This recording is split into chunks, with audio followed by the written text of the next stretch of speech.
정부가 잠시 뒤 국내 1호 접종 대상을 포함한 구체적인 백신 접종 계획을 발표합니다. 1분기 접종 대상인 요양시설 고령자들이 아스트라제네카 백신을 맞게 될지 주목됩니다. 신규 확진자가 사흘째 300명대를 기록한 가운데 오늘부터 거리 두기가 완화됐습니다. 수도권의 음식점과 카페는 밤 10시까지 영업이 허용되고 PC방과 학원 등 48만 곳의 영업 제한이 사라졌습니다. 학교 폭력 논란으로 물의를 일으킨 프로배구 이재영, 이다영 선수에게 구단 차원에서 무기한 출전 정지 처분이 내려졌습니다. 대한배구협회도 국가대표에서 무기한 제외하기로 했습니다. 통일운동가 백기환 선생이 오늘 새벽 향년 89세로 별세했습니다. 빈소는 서울대학교 병원에 마련됐고 발인은 오는 19일 거행됩니다. 오늘 낮부터 기온이 큰 폭으로 떨어지면서 내륙 대부분 지역에 한파특보가 내려졌습니다. 내일 중부지방엔 최고 5cm의 눈이 내리고 이어 수요일엔 서울의 기온이 영하 10도까지 떨어질 전망입니다. 그제 일본 후쿠시마 앞바다에서 규모 7.3의 지진이 발생한 이후 수십 건의 여진이 이어지고 있습니다. 앞으로 일주일 안에 비슷한 규모의 여진이 발생할 수 있다는 경고가 잇따르고 있습니다. 더 뉴스 60초 뒤에 계속됩니다.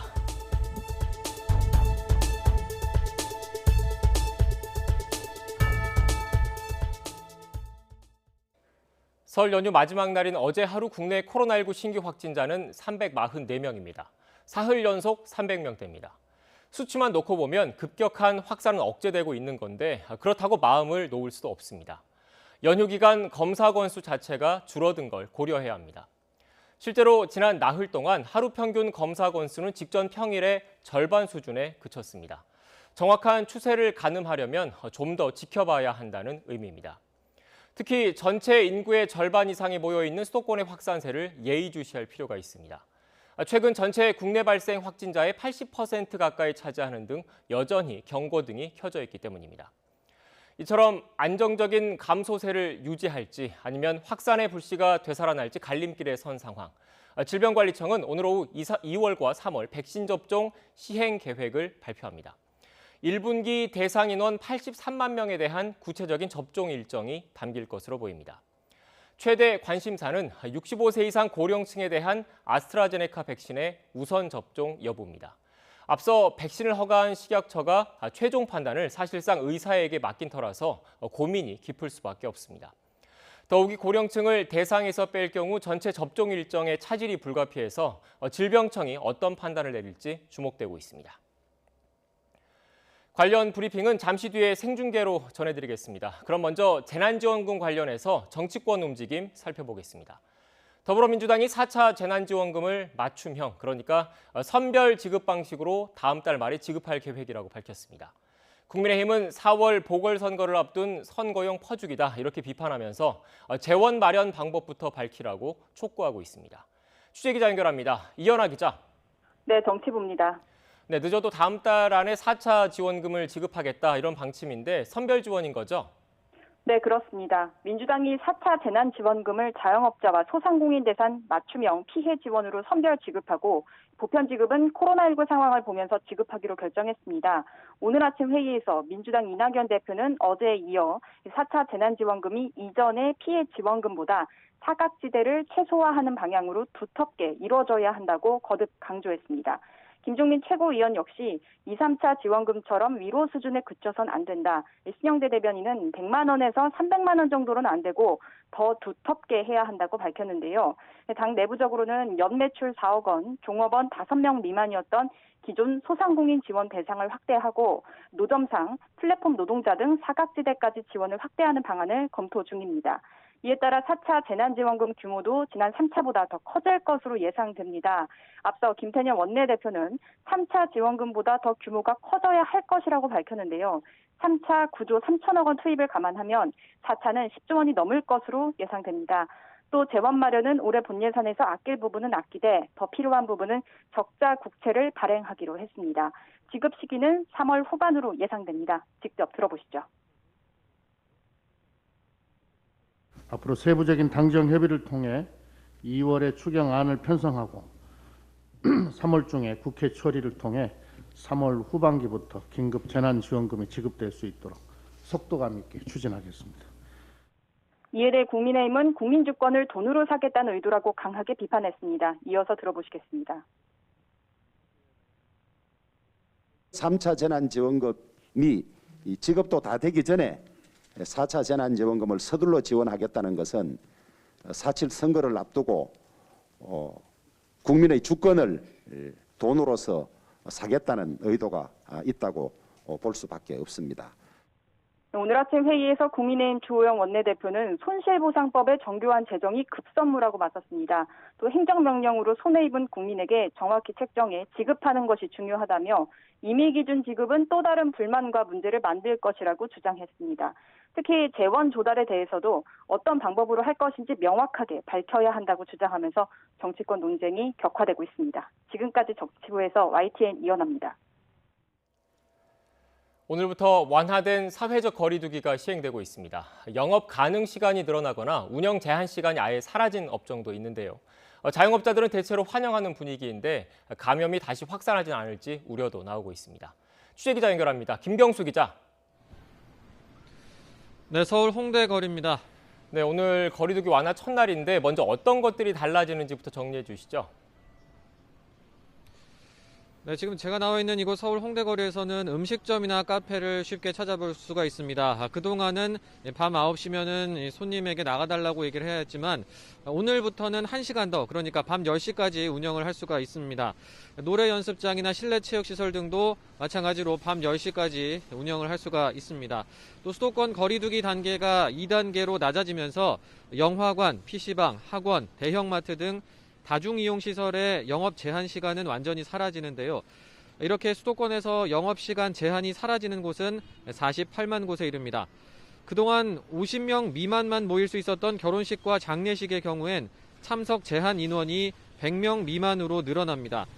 종교활동에 참여할 수 있는 인원의 수도 전체 좌석수의 20%까지로 좀 더 늘었습니다.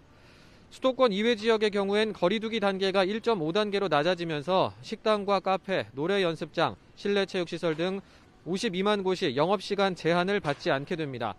또 비수도권에서는 결혼식이나 장례식장에 500명 미만까지 참석이 가능합니다. 이렇게 거리두기 단계는 완화됐지만 전국적으로 5인 이상 사적 모임 금지는 유지됩니다. 다만 직계가족은 사는 곳이 다르더라도 모일 수 있게 됐습니다. 네, 김경수 기자, 자영업자들의 반응은 어떻습니까? 네, 이 완화된 지침에 한숨 돌렸다는 반응이 적지 않습니다. 하지만 어떤 곳은 밤샘 영업이 가능하고 또 어떤 곳은 밤 10시까지 영업시간이 제한된 만큼 이 반응도 좀 온도차가 있습니다. 운영시간 제한이 아예 사라지는 PC방과 영화관, 학원 등에서는 매출 상승에 대한 기대감도 읽히는데요. 또 일부 실내 체육업계에서도 완화된 지침을 환영하는 분위기입니다. 다만 여전히 막막하다는 자영업자들도 있습니다. 수도권 지역의 한 외식업 관계자는 단체 손님들이 대부분 퇴근 시간 이후에 방문을 한다면서 영업시간 제한과 5인 이상 모임 금지가 여전해 상황이 크게 달라질 것 같진 않다, 이렇게 말하기도 했습니다. 자영업자들의 피해를 고려해서 이 거리두기 조치가 완화되긴 했지만 업종별 특성을 고려해달라는 요구도 적지 않은 건데요. 하지만 수도권에서 확진자 규모가 줄지 않고 있고 설 연휴가 막 지났다는 점을 고려할 때 거리두기 완화는 성급했다는 우려도 있습니다. 코로나19 재확산으로 다시 거리두기 단계가 올라가는 상황을 막으려면 자영업자들과 시설 이용객들의 철저한 방역수칙 준수가 필요해 보입니다. 지금까지 서울 홍대거리에서 전해드렸습니다. 지난해 11월부터 통제됐던 군 장병의 휴가가 80일 만인 오늘부터 가능해졌습니다. 국방부는 정부의 사회적 거리두기 단계와 방역수칙 조정에 맞춰서 오늘부터 오는 28일까지 전 부대에 대한 군내 거리두기를 2.5단계에서 2단계로 한 단계 완화했습니다.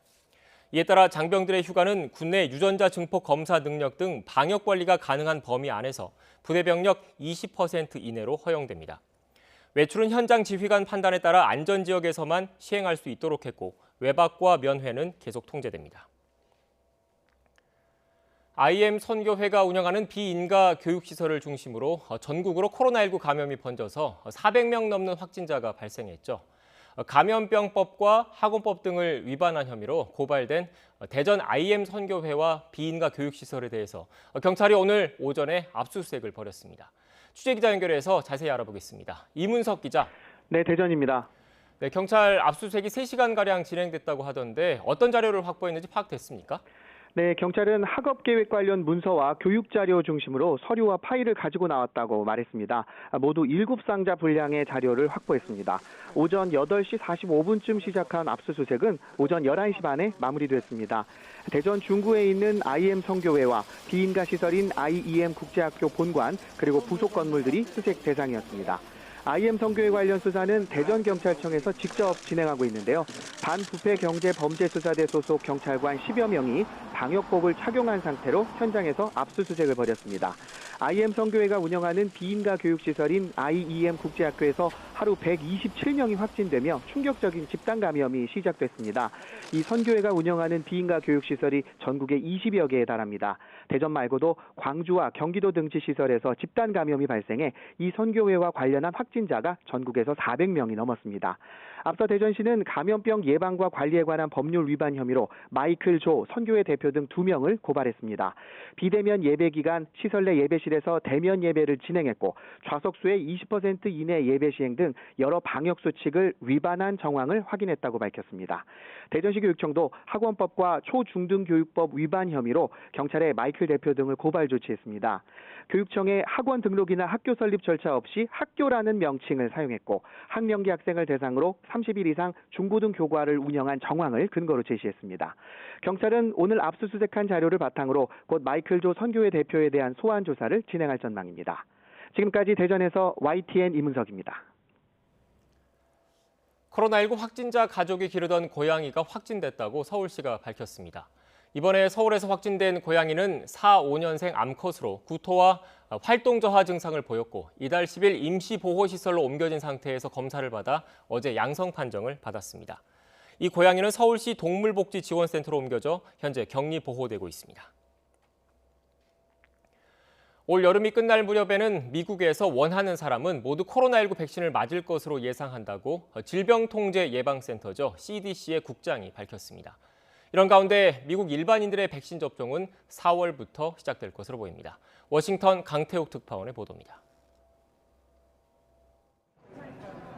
현지 시각 14일 기준 미국에서 백신을 맞은 사람은 모두 5,200만여 명. 한 차례 맞은 경우가 3,800만여 명이고 두 차례 접종을 끝낸 경우가 1,400만여 명입니다. 백신은 7천만 회분이 보급됐습니다. 이런 추세라면 여름이 끝날 때쯤이면 원하는 미국인 모두가 백신을 맞을 수 있다고 로셸 웰렌스키 CDC 국장은 예상했습니다. 그럴 경우 연말쯤에는 마스크를 벗을 수도 있지만 이전까지는 마스크 쓰기를 철저히 실천해야 한다고 강조했습니다. Based on this new information, the CDC is updating the mask information for the public on the CDC website to provide new options on how to improve mask fit. 다만 우려는 백신에 대한 불신입니다. 백악관 대응팀은 차례가 왔을 때 확실히 맞을 필요가 있다고 여러 차례 강조하고 있습니다. You need to get vaccinated when it becomes available as quickly and as expeditiously as possible throughout the country. 미국의 백신 확보와 접종 장소는 빠르게 확충되고 있습니다. 일반인들도 오는 4월부터는 접종이 시작될 것으로 보입니다. 하루 신규 감염자 수가 일주일 평균 10만 명 아래를 기록하는 등 감소 추세를 보이고 있습니다. 백신 접종이 예상 속도대로 이뤄진다면 미국의 코로나19 사태는 안정화 추세가 가속화할 것으로 보입니다. 워싱턴에서 YTN 강태욱입니다. 미국에서도 외국 유입이 아닌 자체적으로 변이 바이러스가 발생했다는 연구 결과가 나왔습니다.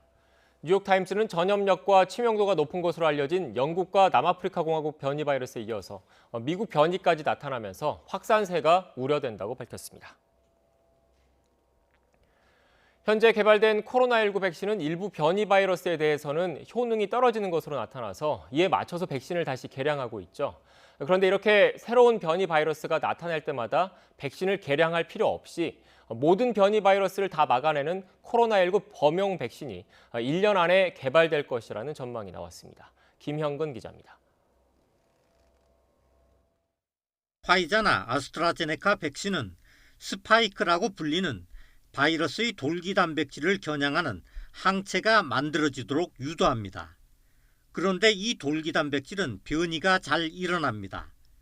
현재 개발된 백신이 일부 변이 바이러스의 효능이 떨어지는 건 이 때문입니다. 백신 개발사들은 이런 변이 바이러스에도 잘 듣도록 백신을 개량하는 작업을 하고 있습니다. 하지만 그 사이 또 다른 변이 바이러스가 등장하면 이 백신도 효능을 장담할 수 없습니다. 이 때문에 영국의 암 백신 전문 기업인 스캔셀과 노팅엄대 연구진은 보다 근본적인 해결책을 연구하고 있습니다. 변이를 포함해 모든 코로나19 바이러스를 막는 범용 백신을 개발하겠다는 겁니다. 연구진은 바이러스의 돌기 단백질이 아니라 중심부의 단백질을 공략하는 백신을 연구하고 있습니다. 중심 부분은 돌기 단백질보다 훨씬 변이가 적습니다.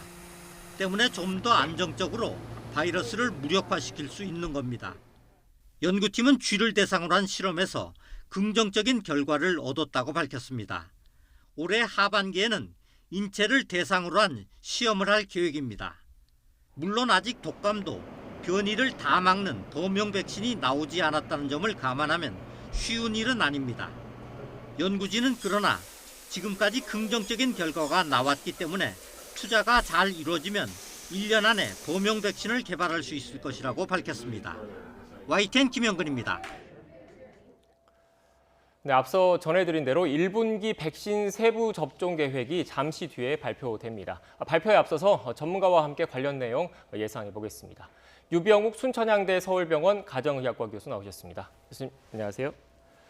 질병관리청에서 2시 10분쯤에 세부 접종 계획을 발표할 것으로 일단 전해지고 있는데 어떤 점이 담길 것으로 예상됩니까?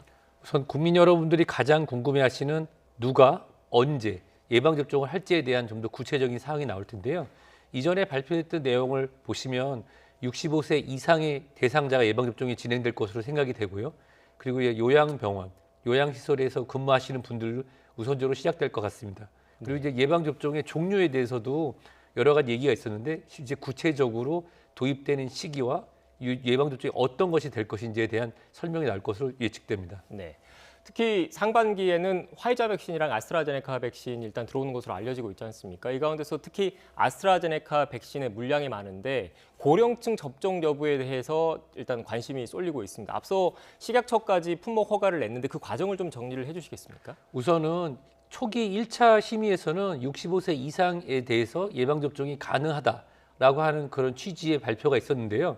그 이후에 2차 약 전문가 심의에서는 이 의사들에게 실제 의료진들에게 어느 정도 권한이 넘어왔죠. 즉 65세 이상에서도 예방접종이 가능하나 신중하게 진행하는 것이 좋겠다라고 하는 의견을 주었습니다. 이러한 의견들은 각 전 세계별로 약간씩 차이가 나는데요.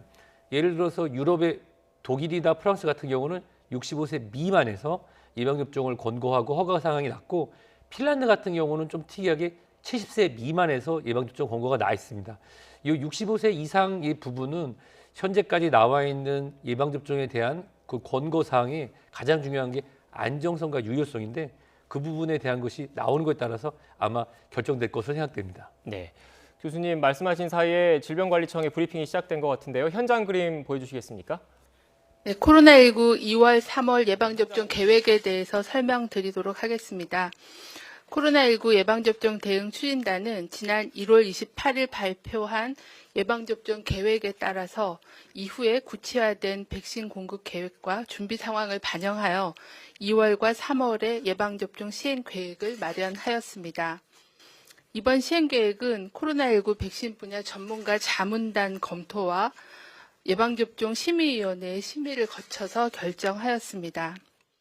추진단은 우선 요양병원, 요양시설 등 고령층 집단시설에 만 65세 미만 입원 입소자와 종사자를 대상으로 아스트라제네카 백신 예방접종을 시작하고 만 65세 이상 연령층에 대해서는 백신의 유효성에 대한 추가적인 임상 정보를 확인한 후에 예방접종 전문위원회 심의를 거쳐 접종 방안을 확정할 계획입니다. 지난 2월 11일 개최된 예방접종 전문위원회에서는 아스트라제네카 백신의 식품의약품안전처 품목 허가 결과 현재까지 발표된 임상시험 결과, 코로나19 백신 분야 전문가 자문위원단 회의 결과 등을 종합적으로 판단하고 검토하였습니다. 예방접종 전문위원회는 아스트라제네카 백신은 우리나라를 포함하여 유럽, 영국 등 50여 개 국가에서 조건부 허가 또는 긴급 사용 승인을 받았으며 65세 이상 고령자에서도 안전성과 면역원성이 확인되었고 중증 질환 및 사망 예방 효과도 확인하여 중증 예방과 사망 감소라는 예방접종 목표에 부합하는 백신이라는 점을 명백히 하였습니다. 다만 65세 이상 연령층에서 백신의 효능에 대한 통계적인 유의성 입증이 부족하고 식약처 품목 허가 시 65세 이상 고령자에 대해 사용을 신중하게 결정해야 한다는 주의사항이 기재된 점을 감안하여 감안하였으며 코로나19 예방접종 목표를 달성하기 위해서는 접종률을 높이는 것이 중요하다는 점에서 고령층에 대한 백신 효능 논란은 국민과 의료인의 백신 수용성을 떨어뜨려 접종률을 저하시킬 우려가 있다고 판단하였습니다. 이에 따라 65세 이상 연령층에 대해서는 아스트라제네카 백신 효능에 대한 추가 자료를 확인하고 예방접종 전문위원회 심의를 거쳐 예방접종을 시행하는 것으로 결정하였습니다. 이에 따라 추진단은 요양병원 시설 등 감염 취약시설에 대한 접종 계획을 일부 수정하여 시행할 계획입니다. 요양병원, 요양시설 입원 입소자 및 종사자에 대해서는 만 65세 미만 27만 2천여 명을 대상으로 2월 26일부터 아스트라제네카 백신 1차 예방접종을 시작할 계획입니다. 아울러 코로나19 예방접종 계획에 따른 접종 순서에 따라 고위험 의료기관의 보건의료인 35만여 명, 코로나19 1차 대응 요원인 7만 8천여 명을 대상으로 3월부터 아스트라제네카 백신 예방접종을 시행할 계획입니다. 이와 함께 국제 백신 공급 기구인 코박스를 통해 도입되는 화이자 백신은 도입 즉시 중앙 및 권역 예방접종센터를 통해 제공하고 코로나19 환자의 치료 의료진, 감염병 전담병원 등 약 5만 5천여 명을 대상으로 접종을 시행하길 할 계획입니다. 이번 시행 계획에서는 백신 및 접종 대상자의 특성을 반영하여 맞춤형 접종 절차를 마련하였습니다. 아스트라제네카 백신의 경우는 요양병원, 고위험 의료기관 등 의료기관은 자체 접종을 실시합니다. 요양시설은 거동이 불편한 입소자를 고려하여 방문 접종을 시행하되 지역별 여건에 따라 보건소 내소 접종도 가능합니다. 1차 대응 요원에 대해서는 관할 구역별로 보건소에서 접종을 시행할 계획입니다. 코로나19 환자 치료병원에 제공되는 화이자 백신은 코로나19 대응 공백을 최소화하기 위해 감염병 전담병원 등으로 백신을 배송하여 자체 접종하는 것을 원칙으로 하였으며 백신의 유통, 폐기량 최소화를 위해 접종 대상 인원이 적은 의료기관의 경우에는 중앙 및 권역별 예방접종센터에서 예방접종을 시행할 계획입니다. 코로나19 위기에서 벗어나 안전하고 소중한 일상을 회복하기 위해 국민 모두의 참여가 필요합니다. 고위험군을 보호하고 집단 면역 형성을 위해서는 접종 순서에 해당하시는 분들께서는 예방접종에 적극 참여해 주시기를 요청을 드립니다. 네, 그럼 기자님들 질의응답 시간을 지금부터 갖도록 하겠습니다. 출입기자단으로부터 받은 먼저 5가지의 사전 질문 먼저 답변 드리겠습니다. 순서대로 질문 드리겠습니다. 첫 번째 질의입니다. 지난주 WHO 자문단도 연령에 관계없이 아스트라제네카 백신을 접종하라는 결론을 내렸는데 65세 미만부터 접종을 하기로 결정한 이유에 대해서 다시 한번 설명해 달라는 질문입니다. 네, 저희가 예방접종 백신 분야 전문가 자문단 회의도 개최를 하고 예방접종 전문위원회의 심의에서도 논의가 되었습니다. 두 회의 모두에서 65세 이상 접종하는 것과 또 65세 이상 접종을 조금 더 근거 자료가 확인될 때까지 접종을 기다리자고 하는 의견 모두가 다 의견이 제시가 되었고 모두 다 찬반의 의견들이 있으셨습니다. 말씀드린 대로 아스트라제네카 백신은 18세 이상을 대상으로 허가가 이미 이제 난 상황이고 65세 이상에 대해서도 백신의 안전성은 이미 확인이 되었고 항체 형성 등 면역 원성에 대한 효과도 확인이 되었습니다. 다만 그 백신의 효과를 확인하는 데 필요한 임상 시험에 참여한 숫자가 660명으로 적었고 또 접종군 그리고 대조군에서 확진자 발생 숫자가 너무 적어서 통계적으로 이러한 효과를 입증할 만한 그런 자료를 도출하기가 어려웠다는 그런 점들이 고려가 됐고 그런 효과에 대한 임상적인 정보들이 좀 더 확인이 된 이후에 순차적으로 접종을 하는 게 훨씬 더 근거를 가지고 접종을 할 수 있겠다라는 그런 의견들을 주셨기 때문에 65세 미만에 대해서 우선 접종하고 65세 이상에 대해서는 추가적인 정보를 확인한 후에 접종을 시행하는 걸로 그렇게 결정을 하였습니다. 네, 순서로 보면 첫 번째로 보는. 네, 지금까지 1분기 백신 접종 세부 계획과 관련해서 정은경 청장의 브리핑 들었습니다. 보다 자세한 내용은 전문가와 함께 하나하나 짚어보겠습니다. 교수님, 일단 오늘 나온 내용 위주로 오늘 대담을 좀 이어가야 할 것 같은데 일단 눈에 띄는 게 오는 26일부터 아스트라제네카 백신 접종을 하는데 만 65세 이상 그러니까 고령층은 제외하겠다는 내용이 있었고 단서로 또 다른 게 3월 말 이후에 접종하겠다. 추가 정보를 확인하는 3월 말 이후에 접종하겠다는 내용이 있었습니다. 이 브리핑 내용에서 세부 내용이 일단 담기지 않았는데 이 3월 말 접종이라는 게 결국 미국에서 현재 고령층을 많이 포함시킨 임상시험이 진행된 걸로 제가 알고 있거든요. 그 결과가 이때쯤 나오고 그 결과를 보고 나서 결정을 하겠다. 이렇게 이해를 해야 되겠습니까? 그렇습니다. 우선 국민의 신뢰와 믿음을 얻는 게 가장 중요할 텐데요. 예방접종 자체에는 특별히 문제가 없다고 판단이 됩니다. 세계보건기구 WHO에서는 50%의 유효성을 갖는 예방접종이라 한다면 코로나19에 사용할 수 있다고 했기 때문에 이 아스트라제네카 예방접종이 우리나라에서 만 65 이상에서 안정성과 유효성에 문제가 없다고 저는 확신을 하는데요. 다만 이 환자분들이 얼만큼 자발적으로 참여할 수 있냐는 부분에서 고민이 있었다고 생각이 됩니다. 따라서 현재 다수의 의견인 65세 미만에서의 우선 접종을 따르되 그것의 결정사항이 앞으로 4주에서 5주 안에 미국이나 영국 등에서 안정성, 유효성이 나오게 된다고 하면 그때부터 65세 이상에 대한 예방접종이 진행할 수 있고 또 한 가지는 만 65세 미만의 우선 예방접종 대상자인 경우에는 젊으신 분들이잖아요.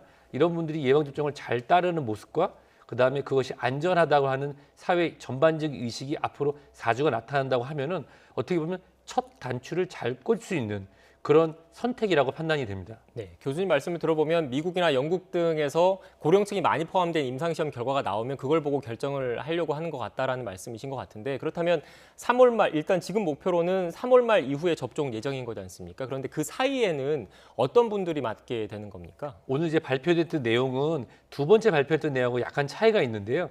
우선은 우리가 치명률을 낮추기 위해서 고위험 시설에 계시는 분들, 요양시설이라든지 요양시설 종사자 분들이 예방접종이 진행될 거로 판단이 됩니다.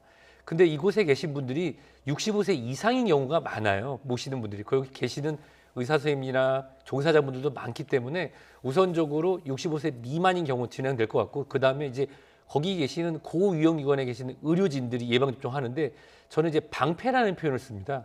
즉 우리가 화살이 막 날아오는데 뒤에 있는 분들 위해서 앞에서 방패를 들고 막는 분들이 의료진이라고 하면 그 의료진들 중에서 만 65세 미만인 분들이 우선적으로 예방접종이 진행되고 또 그 환자분들을 모시는 방역하신 분들이 우선 예방접종을 하게 된다면 65세 이상이어서 이번에 한 4, 5주 정도 우리가 늦춰지지만 그분들에 대한 치명률을 낮출 수 있는 그런 효과를 볼 수 있을 것 같습니다. 네. 그리고 아스트라제네카 백신 외에 화이자 백신도 들어오잖아요. 그런데 이 화이자 백신 자체는 물량이 적기 때문에 요양병원에 계신 어르신분들한테 모두 맞출 수가 없어서 일단 제외를 하고 의료진들을 우선 접종한다 이렇게 봐야 되겠습니까? 그렇습니다. 거기에 대해 하나 더 있는 것이 우리가 지금 서울에 하나 그리고 그 각 충청도 하나, 전라남도 하나, 그다음에 경상도에 하나 해서 4개의 이제 전담 병원에서 이제 진행이 될 텐데요.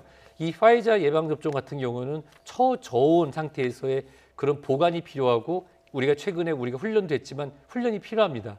그리고 누가 맨 첫 번째로 예방접종을 맞을 것인가에 대해서 제 스스로 의문을 가졌는데 미국 같은 경우는 흑인 간호사 선생님이 맞으셨거든요. 제 판단에는 아마도 이 화이자 예방접종으로 4군데의 전담 병원에 있는 의료진 중에 한 분이 맞게 되지 않을까 판단이 됩니다. 네. 일단 화이자 백신 같은 경우에 보관과 유통이 어렵기 때문에 요양병원에 계신 어르신분들이 그 직접 병원, 큰 병원에 와서 맞기가 힘드니까 일단 그런 현실적인 어려움도 있다 이런 말씀이신 거죠? 그렇습니다. 네. 그리고 일단 앞서 구체적인 접종 계획 일정 그래픽을 다시 한번 좀 크게 보여주시겠습니까? 새로 나온 내용이어서. 네. 또 1분기, 그러니까 2월, 3월 계획인 거지 않습니까? 지금 또 보셨을 때 눈에 띄는 대목이 어떤 게 있는지 좀 설명을 해주시죠. 사실 여기서 가장 중요한 거는 65세 미만 그리고 누가 가장 먼저 맞느냐에 있어서 아니 그렇다고 하면 그동안은 치명률을 낮추고 고위험군이라고 했었는데 이분들에 대해서가 아닌 부분. 근데 방역, 역학조사, 검역요원분들 이 포함된 부분에 대해서 약간 의아하실 수 있을 것 같습니다. 제가 잠깐 설명을 드렸지만 방패 이론이라고 바로 그 바이러스의 일선에서 뒤로 넘어가지 않도록 하는 일선의 약 5에서 10% 되는 인원들이 예방접종을 우선적으로 진행된다는 거로 말씀드리고요. 그리고 나서 65세 미만에서 예방접종이 이제 진행이 되는데 앞으로 한 2주에서 4주 정도 지나면은 여론에서 나오는 그런 걱정거리라든지 이런 부분들이 해외에서의 안정성 평가와 유효성 평가가 더해지면서 3월 말에 좀 더 안정적이고 우리가 실질적으로 11월까지 국민의 예방접종을 마칠 수 있는 그런 일정이 완성될 수 있는 그러한 조정이라고 생각됩니다. 네, 11월까지 집단 면역 일정을 말씀해 주셨는데 그 고령층, 65세 이상 고령층 3월 말 이후로 접종 일정이 어떻게 보면 연기된 거잖아요. 이게 집단 면역 형성, 기존에 갖고 있던 일정을 달성하는 게 가능하겠습니까? 저는 사실 이거보다 더 두려웠던 건 뭐냐면요. 65세 이상에서 예방접종이 진행이 되는데 여러 가지 작년 말에도 독감 예방접종으로 관련된 여러 가지 안타까운 소식들이 있지 않았습니까? 그걸로 인해서 우리가 예측했던 것보다 7에서 9% 정도 독감 예방접종률이 떨어졌어요. 만약에 우리가 65세 이상에서 예방접종을 우선적으로 진행을 했을 때 만약에 우리가 발생하지 말아야 되는 것들이 언론 등을 통해서 알려지게 되면은 자발적인 예방접종이 떨어져서 오히려 더 늦을 거라고 판단했거든요. 그렇기 때문에 건강하고 그다음에 자발적으로 참여하는 분들이 더 많이 늘어난다고 하면은 65세에서 약 4, 5주 늦어진다고 하지만 그 이후에 자발적인 참여가 이루어지면서 더 많은 예방접종률을 끌어올릴 수 있을 거라 판단이 됩니다. 네. 일단 아스트라제네카와 화이자 백신은 상반기에 많이 들어오니까 관련된 이야기를 좀 했고 그 외에 다른 백신들도 있잖아요. 물량 확보에 문제가 없겠습니까? 사실 이 물량에 대한 부분 중에서 최근에는 이제 우리가 너무 적지 않았냐 그랬는데 또 많이 남으면 어떡하냐라고 하는 그런 걱정을 하시는 분이 있어요. 근데 예방접종 같은 경우는 우리가 실제로 이 계절성 독감 2009년 H1N1 신종 풀을 때 독감 예방접종이 남아서 파기했다고 공무원분들이 막 혼나고 그런 것들 국정조사 자료가 나오기도 했지만 실질적으로 얼마만큼 수급이 될지는 정확하게 모릅니다. 유럽 같은 경우도 이 파이저나 모더나 수량이 부족해서 물량 공급에 어려움을 갖고 있기 때문에 실질적으로 다양한 선택과 새롭게 나오는 그런 근거 중심으로 해서 좀 더 넉넉하게 2021년은 좀 넉넉하게 확보하는 것이 안정적일 수 있습니다. 네. 일단 화이자, 모더나, 아스트라제네카 백신이 있고 최근 들어선 노바백스와 러시아산 백신이죠. 스푸트니크 V 백신에 대한 관심도 뜨겁던데 어떤 백신들입니까? 네, 스푸트니크 V 백신 같은 경우는 이것이 사람의 아데노바이러스 26을 1차 예방접종하고 사람의 아데노바이러스 5를 매개체로 한 것을 2차 예방접종하는 건데요. 쉽게 말씀드리면은 두 가지의 방법을 사용하는 두 개의 방패를 동시에 들고 있는 것입니다. 초기에는 우리에게 정확한 그런 자료를 주지 않아서 물백신이 아닐까라는 그런 걱정이 있었지만 란셋이라고 하는 국제 학술지는 그 여러 국가에 있는 의료진들이 서로 교차해서 나오는 의견에 따라서 90% 이상 효과가 나왔다는 것은 이건 이미 증명이 됐다고 보고 있기 때문에 우리가 도입을 고려할 수 있을 것 같고요. 노바백스의 예방접종은 비형간염 예방접종, 대한민국 국민으로서 대한민국 사시는 분이면 거의 다 맞으셨을 텐데요. 비형간염 예방접종하고 만들어진 방식이 거의 유사하고 안정성이 좋습니다. 따라서 조금 늦게 인정을 받았을 뿐이지 도입을 하는 경우에는 우리가 하반기에 온 국민 예방접종과 집단 면역을 형성하는 데 도움이 될 것으로 판단이 됩니다. 네, 두 백신 같은 경우에는 국내에서 위탁 생산을 하고 있는 거죠? 실제로 이 스푸니크 V 같은 경우는 춘천에서 예방접종이 생산이 돼서 중동 지역으로 전량 수출이 되고 있고요. 그 노바백스 같은 경우도 지금 우리나라의 한 제약회사와 그 기술 계약에 대한 맞물이가 되고 있는데 위탁 생산에서 나가는데 문제가 없을 것으로 판단이 됩니다. 네, 국내에 도입이 될 경우에 수급에는 조금 더 안정적일 가능성이 있다 이런 말씀이신 거죠? 그렇습니다. 네.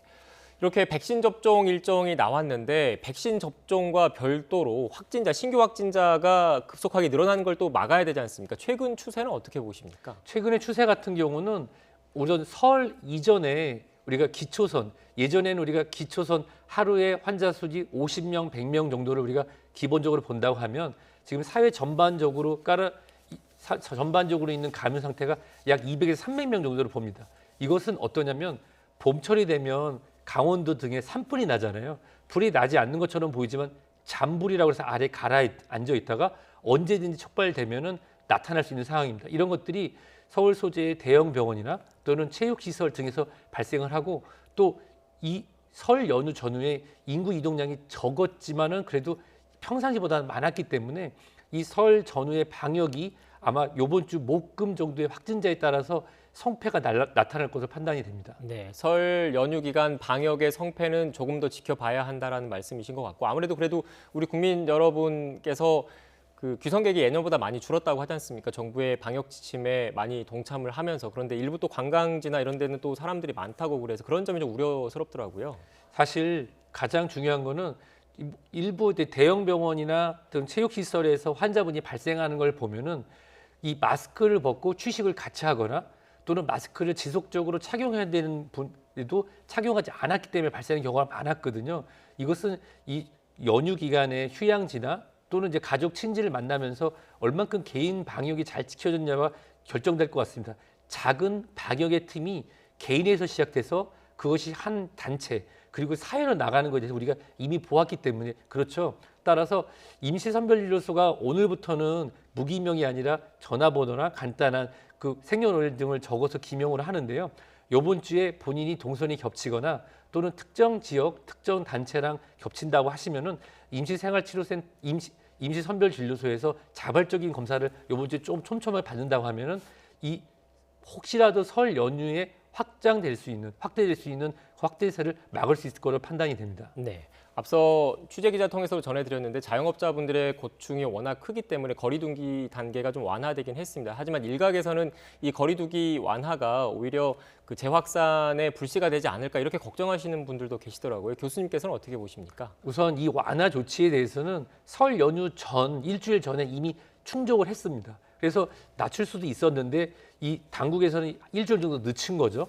그렇지만 아쉬움이 남는 거는 6개의 고위험 시설 같은 경우는 이제 오늘부터 당장 가능한데 한 3일이나 4일 정도도 늦춰서 실질적으로 현장 방문해서 확인하고 준비가 되었는지를 확인하고 했다고 하면 70여일 정도 닫혔던 시설이 갑자기 열리면서 생길 수 있는 방역에서의 구멍을 막을 수 있지 않을까 하는 안타까움은 있습니다. 네, 마지막으로 오늘 백신 접종 관련 계획이 나왔기 때문에 구체적으로 우선 접종 대상자도 나왔습니다. 백신 접종 맞을 때 주의사항 간략하게 설명 좀 부탁드릴게요. 우선은 예방접종에 대한 신뢰가 가장 중요합니다. 이렇더라 저렇더라 하는 가짜 뉴스들이 많거든요. 질병관리청과 믿을 수 있는 언론에서 나오는 믿을 수 있는 소식에 따라서 진행을 하고요. 앞으로 이제 우리가 그 예방접종 희망자를 받을 겁니다. 받을 때 주저하시지 마시고 주저하게 되면 12월로 밀리게 되거든요. 대상자로 안내를 받으시면 바로바로 하시고 가장 중요한 건 예방접종 2, 3일 전에는 가능한 모임에 참여하지 마시고 본인의 건강 상태를 돌보고 예방접종 당일부터 3일에서 5일 정도는 본인의 몸 건강 상태에 변화가 있다고 하면 예방접종을 해줬던 기관 또는 1339랑 가까운 보건소에 바로바로 신고를 하셔서 본인의 건강 상태를 확인하시는 것이 중요할 것 같습니다. 네, 그리고 백신과 관련해서 아나필락시스 같은 부작용이 있을 수 있으니까 백신을 접종하고 난 이후에 일정 기간은 꼭 보건소라든지 접종센터에서 대기를 해야 된다고 그러더라고요. 그렇습니다. 우선 이 아스트라제네카 예방접종 같은 경우는 우리가 기존에 지속적으로 맞아왔던 독감 예방접종과 만드는 방식과 안정성이 아주 유사합니다. 따라서 실질적으로 큰 아나필락틱 쇼크와 같은 생명에 위협을 주는 것은 거의 없을 거라 판단이 되지만 말씀 주신 것처럼 최근에는 의료기관에서 예방접종 전에 충분히 문진을 하고 접종 후 15분에서 30분 정도 의료기관이 있습니다. 그렇지만 이제 파이자, 모더나 같은 경우는 이 안에 있는 유전자 정보를 쌓고 있는 단백질 때문에 여러 가지 부작용이 조금씩 보고가 되고 있거든요. 30분 정도 대기하는 것 외에도 말씀드린 것처럼 최소 24시간 또는 3일에서 5일 정도의 본인의 몸의 그런 변화를 갖다가 꾸준히 지켜보시는 게 중요할 것 같습니다. 네, 물론 전문가분들, 의사분들의 예진 절차, 문진 절차가 있겠지만 기저질환이 있으신 분들은 맞아도 크게 문제가 없는 겁니까? 이 부분은 제가 명확하게 말씀드리겠습니다. 기저질환이 있는 분부터 예방접종을 하신 것이 많습니다. 어제 그제 20대에 안타까운 소식이 있었잖아요. 20대 젊은 분이, 물론 그분은 이제 기저질환이 있었지만 사망했던 그런 얘기가 있었습니다. 하지만 실질적으로 만성질환이 갖고 계신 분들이 기존에 우리가 독감 예방접종을 통해서 알려졌지만 예방접종을 함으로 인해서 생길 수 있는 부작용보다 얻을 수 있는 이득이 훨씬 많기 때문에 본인이 갖고 있는 만성질환, 기저질환이 예방접종에 부적절하다고 판단이 되면 바로 현장에서 의료진이 권고해서 연기를 할 것입니다. 하지만 본인이 고혈압, 당뇨, 이상지질혈증이라든지 만성질환 또는 우리나라 사람 중에 지금 암 치료 안 받으신 분이 많지 않을 정도로 굉장히 많은데요. 단순히 내가 이렇다고 해서 두려움에 예방접종을 미루시거나 더 기다려야지 하지 마시고 우선적으로 순서가 오시면 신청을 하시고 현장에서 의료진하고 충분히 상담을 나누실 수 있는 시간이 있으니 진행을 하셨으면 좋겠습니다. 네, 백신을 맞았을 때 기대되는 효과가 훨씬 크기 때문에 정부와 방역 당국을 믿고 백신 대상자로 선정됐을 경우에 서둘러 백신을 맞으라는 말씀이셨던 것 같습니다. 지금까지 유병욱 순천향대 서울병원 교수와 함께 코로나19 관련된 이야기 나눴습니다. 오늘 말씀 고맙습니다.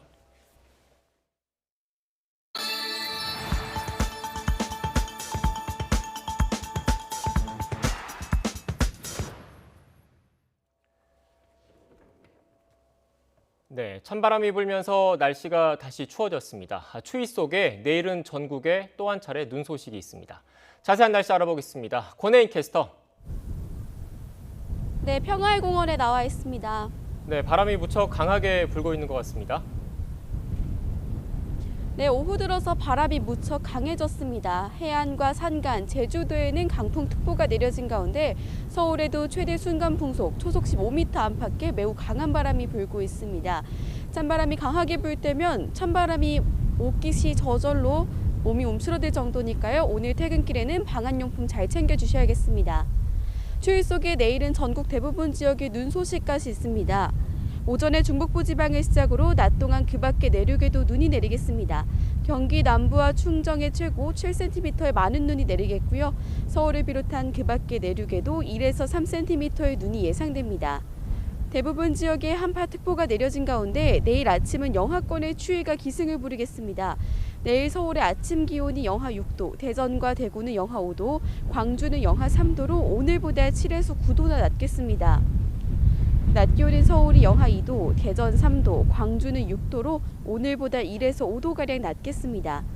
이후 눈구름의 뒤를 따라 찬 공기가 내려오면서 기온이 뚝 떨어지겠습니다. 수요일에는 서울 아침 기온이 영하 10도까지 떨어지는 강추위가 찾아오겠고요. 이번 추위는 주 후반부터 누그러지면서 한 주 동안 겨울과 봄 두 계절이 교차할 것으로 보입니다. 눈은 내일 퇴근길 이전에 대부분 그칠 것으로 보입니다. 하지만 영하권의 추위 속에 내린 눈이 얼어붙어서 도로가 무척 미끄러울 것으로 보이니까요. 되도록이면 대중교통을 이용하시는 게 좋겠습니다.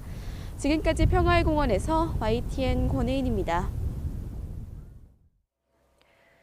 국내 코로나19 백신 접종이 오는 26일부터 시작됩니다. 요양병원과 요양시설이 첫 대상입니다. 아스트라제네카 백신의 효능을 논란이 고려해서 65세 이상 고령자의 접종은 다음 달 말까지 보류하기로 했습니다. 신규 확진자가 사흘째 300명대를 기록한 가운데 오늘부터 거리 두기가 완화됐습니다. 수도권의 음식점과 카페는 밤 10시까지 영업이 허용되고 PC방과 학원 등 48만 곳의 영업 제한이 사라졌습니다. 학교폭력 논란으로 물의를 일으킨 프로배구 이재영, 이다영 선수에게 구단 차원에서 무기한 출정 정지 처분이 내려졌습니다. 대한배구협회도 국가대표에서 무기한 제외하기로 했습니다. 통일운동가 백기환 선생이 오늘 새벽 향년 89세로 별세했습니다. 빈소는 서울대학교 병원에 마련됐고 발일은 오는 19일에 거행됩니다. 오늘 낮부터 기온이 큰 폭으로 떨어지면서 내륙 대부분 지역에 한파특보가 내려졌습니다. 내일 중부지방엔 최고 5cm의 눈이 내리고 이어 수요일엔 서울의 기온이 영하 10도까지 떨어질 전망입니다. 그제 일본 후쿠시마 앞바다에서 규모 7.3의 지진이 발생한 이후 수십 건의 여진이 이어지고 있습니다. 앞으로 일주일 안에 비슷한 규모의 여진이 발생할 수 있다는 경고가 잇따르고 있습니다. 오늘부터 4일 동안 박상현 앵커의 휴가로 제가 대신 진행하겠습니다.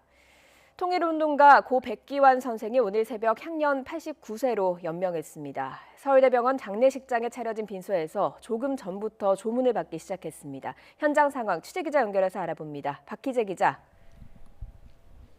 네, 저는 서울대병원 장례식장에 나와 있습니다. 네, 빈소 상황 전해주시죠. 네, 빈소에선 조금 전인 오후 2시부터 공식적으로 조문을 받기 시작했습니다. 아직 이른 시간이라 비교적 한산한 모습인데요. 조문객들은 건물 입구에서 먼저 출입 명부를 작성한 뒤 발열 여부를 확인하고 이 차례로 빈소로 입장하고 있습니다. 고 백기환 선생의 빈소는 오전 11시부터 이곳 서울대병원 장례식장 3층에 마련됐습니다. 장례위원회는 오후에 기자회견을 열고 장례 정식 명칭을 노남의기 세상 백기환 선생 사회장으로 결정했다고 밝혔는데요. 노남의기란 너도 잘 살고 나도 잘 살되 올바로 잘 살자는 뜻으로 평소 백 선생의 사상이 담긴 순우리말로 된 용어입니다. 현재 국회의장을 비롯해 각계각층 인사가 식장으로 조화를 보내오고 있는데요. 위원회 측은 조화 비용이라도 사회에 소외된 곳에 쓰이길 바랐던 이 백 선생의 뜻에 따라 조화와 근조기는 정중히 사양한다고 말했습니다. 조금 전엔 박영선 더불어민주당 서울시장 경선 후보와 박용진 의원이 빈소에 조문을 왔는데요.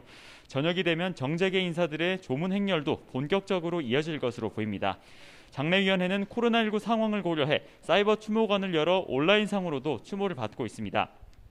다만 고인에 대한 온라인 게시물과 언론 기사의 악성 댓글도 잇따르고 있는데요. 이와 관련해 위원회는 법적 대응을 할지를 검토하고 있지만 먼저 누리꾼들이 자체적으로 삭제해달라고 말했습니다.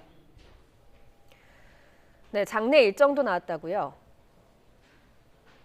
네, 고 백기환 선생의 입관식은 오는 17일 오후 1시에 진행됩니다. 발인은 그보다 이틀 뒤인 19일에 금요일 오전 8시에 이뤄지고 같은 날 오전 9시부터 서울 해화동 대학로에서 노제를 가진 뒤 추모 행진을 한다는 계획입니다. 장지는 마석 모란공원에 마련한 뒤 하관식을 진행할 예정입니다. 장례위원회는 연결식은 서울시와 협의를 한 끝에 오는 19일 오전 11시에 서울시청 앞 광장에서 진행한다고 밝혔습니다. 지금까지 서울대병원 장례식장에서 YTN 박희재입니다. 장애아동을 포함해 원생 10명을 상습 학대한 정황이 드러난 인천 국공립 어린이집 보육교사 사건. 경찰이 교사 6명 가운데 상습적으로 학대 행위가 드러난 2명에 대해서 구속영장을 신청했는데요. 구속영장 실질심사가 조금 전 열렸습니다. 취재기자 연결합니다. 손효정 기자. 네, 서일부입니다. 네, 영장 실질심사 진행 중인 거죠? 네, 조금 전인 오늘 오후 2시 반 인천지방법원에서 영장 실질심사가 시작됐습니다. 두 사람은 1시쯤 인천 서부경찰서에서 변호사와 함께 호송차를 타고 법원으로 출발했는데요. 두 사람은 고개를 푹 숙인 채 따로 모습을 드러냈습니다. 혐의를 인정하느냐는 취재진의 질문에 아무런 답변 없이 법원 안으로 들어갔습니다. 들어보시죠. 혐의 인정하십니까? 아이들한테 하실 말씀 없으세요? 지금 애들한테 왜 그러셨는지 말씀 좀 해주세요. 경찰은 지난 10일 아동학대 혐의 등으로 30대 특수반 보육교사 A씨와 20대 일반 보육교사 B씨에 대한 구속영장을 신청했습니다. A씨 등은 지난해 11월부터 2달 동안 장애 아동을 포함한 원생 10명을 상습적으로 학대한 혐의를 받고 있습니다. 앞서 경찰은 어린이집의 2달치 CCTV에서 학대 의심 정황 영상 200여 건, 100GB 분량을 분석했는데요. 30대 유아 특수교사 A씨는 100여 차례, 20대 일반 보육교사 B씨는 40여 차례 학대 정황이 CCTV에 포착된 것으로 전해졌습니다. 경찰은 이들의 범행이 중대하고 상습적이라 재발 우려가 있어 영장을 신청했다고 밝혔습니다. 또 같은 혐의로 입건한 다른 교사 4명과 어린이집 원장에 대해선 불구속 수사를 진행할 방침입니다. 네, 현장에는 피해 아동 학부모들도 직접 찾아왔다고요? 네, 그렇습니다. 피해 아동 학부모 7명은 오늘 낮 12시 반부터 인천검찰청 앞에서 이들에 대한 엄벌을 촉구하는 시위를 벌였습니다. 영장 실질 심사가 진행되기 2시간 전부터 현장에 와 있었는데요. 학부모들은 구속영장이 청구된 가해 보육교사 2명을 수사하고 나머지 보육교사와 원장에 대한 엄벌을 촉구한다고 밝혔습니다. 특히 피해 학부모 가운데 한 명은 어젯밤 12시에 30대 특수반 보육교사 A씨가 직접 찾아와 사과하고 싶다는 문자를 받았다고 전했습니다. 이에 아무런 대답을 하지 않자 A씨가 문 앞에 과자 꾸러미만 둔 채 떠났다고 했습니다. 피해 학부모는 A씨가 뒤늦게 찾아와 미안하다고 하는 건 진정성이 전혀 느껴지지 않는다고 목소리를 높였습니다. 피해 학부모들은 영장 실질 심사를 받으러 온 이들을 보기 위해 법원 앞에서도 기다리고 있었습니다. 가해 보육교사들이 타고 있는 후송차가 발견하자마자 눈물을 흘리기 시작했는데요. 이들이 법원 안으로 들어가자마자 취재진 앞에서 이들을 구속 수사해달라고 울분을 토해냈습니다. 지금까지 사회부 손효정입니다. 양부모의 학대로 숨진 16개월 입양아 정인이 사건의 재판이 진행되는 서울 남부지방법원 정문 앞에 정인이를 추모하는 조화 100개가 설치됐습니다. 대한아동학대방지협회는 오늘 정인이를 추모하는 시민들이 자발적으로 보낸 조화 100개를 남부지법과 남부지검 앞에 설치했다고 밝혔습니다. 이어 정인이 양부모의 2차 공판이 열리는 모레 서울 남부지법을 포함한 전국 법원 앞에서 시위를 이어갈 예정입니다. 최근 학교 폭력으로 물의를 일으킨 프로배구 흥국생명의 쌍둥이 자매 이재영, 이다영 선수에게 무기한 출정 정지 징계가 내려졌습니다. 자녀 연봉은 받지 못하게 했고 대한배구협회에선 두 선수의 태극마크도 무기한 박탈했습니다. 조은지 기자입니다. 중학교 시절 학교 폭력이 드러나 이재영, 이다영 자매가 손편지 사과문을 올린 지 6일째 흥국생명이 징계를 발표했습니다. 학교 폭력은 어떠한 이유로도 절대 용납될 수 없다면서 무기한 출전 정지 징계를 내렸습니다. 자숙기간 뼈를 깎는 반성과 함께 피해자에게 직접 용서를 비는 등 모든 노력을 다해야 할 거라고 밝혔습니다. 흥국생명 주전 공격수와 세터로 활약했던 이재영, 이다영 자매는 이로써 올 시즌 정규리그 남은 7경기는 물론 향후 코트 복귀를 기약할 수 없게 됐습니다. 올 시즌을 앞두고 팀 연봉 절반 수준인 10억 원의 도장 찍은 슈퍼쌍둥이는 남은 연봉도 받을 수 없습니다. 흥국생명 구단은 연봉 미지급을 기본 방침으로 정했고 법적 검토를 거쳐 월급 형식으로 12등분해서 주던 연봉을 끊기로 했습니다. 태극마크도 박탈됐습니다. 배구협회는 이틀째 회의를 거듭한 끝에 두 선수를 국가대표 선발 대상에서 무기한 제외하기로 결론지었습니다. 도쿄올림픽을 앞두고 전력 손실이 크지만 부적격 행동을 일벌 100개 한다는 차원입니다. 프로리그를 주관하는 배구연맹 코보는 내일 비상대책회의를 소집해 학교폭력 근절 방안을 논의하고 프로 입단 전 불미스러운 일이 드러날 경우 징계 조항도 명문화할 방침입니다. 팀 선배를 저격한 이다영의 SNS에 학교폭력 피해자들이 글을 올리면서 잘나가던 스타자매는 선수 인생 최대 위기에 직면했습니다. 선수 사이 왕따설이나 둘의 어머니 88년 서울올림픽에서 뛴 배구 스타 김경희 씨의 갑질, 훈련 개입 의혹 등 다른 논란까지 일파만파입니다. 출전 정지 사슬을 끊는 제1원칙은 완벽한 피해 회복, 즉 학교폭력 피해자들의 용서입니다. YTN 조은지입니다. 현직 경찰관과 법원 공무원이 마스크 사기 판매 사건에 연루된 혐의로 경찰의 수사를 받는 것으로 확인됐습니다. 이들은 공무원 신분을 앞세워 판매책 역할을 했는데 여기엔 조폭 출신도 끼어 있는 것으로 드러났습니다. 안윤학 기자의 단독 보도입니다.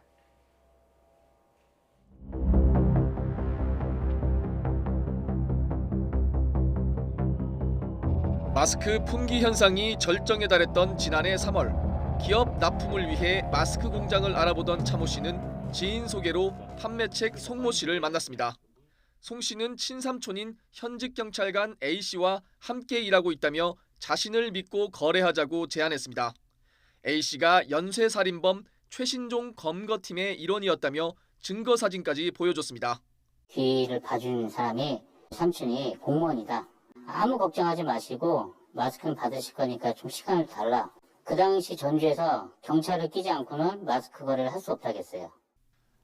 차 씨는 마스크 40만 장을 사기로 하고 2억 원을 보냈습니다. 송 씨 안내로 전북 전주시 마스크 공장을 찾아가 A 씨를 직접 만난 뒤로 믿음은 더욱 커졌습니다. 경찰관 A씨는 이곳 공장 내부를 직접 안내하고 물건들을 곧 보낼 것이다. 내가 공무원이다며 구두 약속까지 했다는 게 차 씨 주장입니다. 하지만 납품은 차일 피일 미뤄졌습니다. A씨 등은 공적 물량부터 대야 한다. 식약처 단속으로 물건을 압류당했다며 핑계를 댔습니다. 지금 있는 물건들을 급하게 처리를 오늘 다 하기로 했었어요. 어제부터 계속 딜레이돼가지고 내 눈알이 빠지려고 그래. 스트레스 받아가지고. 그 설명하고 우리 씨한테 드려야 할 금액에 대해서 월요일날 12시 안에 끝내드릴게요. 월요일 12시 안에요? 예. 2억이 넘는 걸로 알고 있어요. 2억 1,000인가? 하지만 1년이 다 되도록 마스크 한 장 못 받았고 돌려받기로 한 원금도 단 한 푼 받지 못했습니다. 차 씨는 고소장을 제출했고 서울 성북경찰서가 수사에 착수했습니다. 경찰은 A씨 계좌와 휴대전화 등을 압수수색하고 A씨가 은행 계좌로 1,400만 원, 현금 6,500만 원 등 모두 1억 원 넘게 챙긴 정황을 포착했습니다. 그리고 제일 중요한 게 돈을 줄 때 저희 집에서 나간 기준경, 지주경 이런 걸 보잖아요. 예약도 있고. A씨는 상거래 등 겸직 금지를 규정한 국가공무원법을 위반한 의혹도 받습니다. 그 전부터 내가 얘한테 받을 돈이 있었어요. 근데 내가 그것 때문에 계속. 얼마를 받으실 돈이 있었어요, 얘한테? 크게는 아닌데 제가 처음 조사받으면서 나 이 마스크 맞자도 모른다. A씨를 소개한 송씨는 조직폭력배 출신, 또 다른 공범 B씨도 있었는데 현직 법원 공무원입니다. 이들은 판매책으로 활동하며 수익을 챙겼는데 불법 마스크를 팔면서 시험 성적서를 위조한 것으로 조사됐습니다. 공적 마스크가 40%가 60%로 줄었어. 이게 좀 많이 나오기는. 일단 공적으로 납품하는 거 말고